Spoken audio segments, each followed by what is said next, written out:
Hello and welcome to today's devotion for Friday, the 15th of January. Several years ago at my home church in Leeds, we had a Cliff College mission. This involved a team of staff and students from Cliff College in Derbyshire who came and spent time at our church, leading worship, spending time with us, doing Bible teaching, and generally sharing with us. And they came to us 3 times over the course of a year. One of the first things that they did, and that I particularly remember, was to lead worship at our church on the Friday evening of their first weekend with us. Before the service, they had transformed our church sanctuary with special lighting and by putting up various worship displays. The whole service was very special and was quite interactive.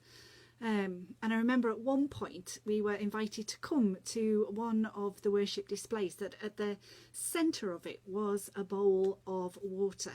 And if we wished, we were invited to put a finger or put our hand into the water. And I was reminded of this when Kayla was sharing with us earlier in the week about how Jesus's baptism is celebrated in creative ways over in the States.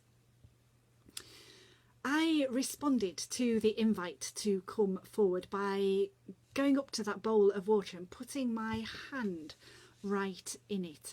And I can remember that it felt great. It was somehow very liberating to be able to do that in the middle of a service of worship. And physically, it was really refreshing. Following on from the story of Jesus's baptism last Sunday, the readings this week in the Methodist Prayer Handbook have focused on the waters of salvation. And today's reading comes from Isaiah chapter 55 and verses 1 to 11. And they start off with the following wonderful, generous invitation. This is verses 1 to 3.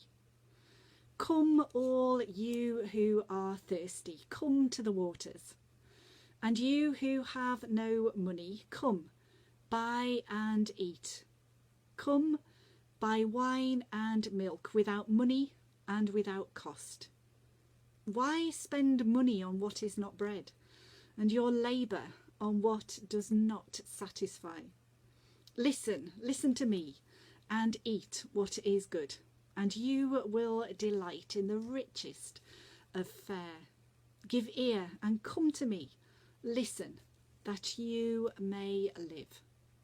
I will make an everlasting covenant with you, my faithful love promised to David.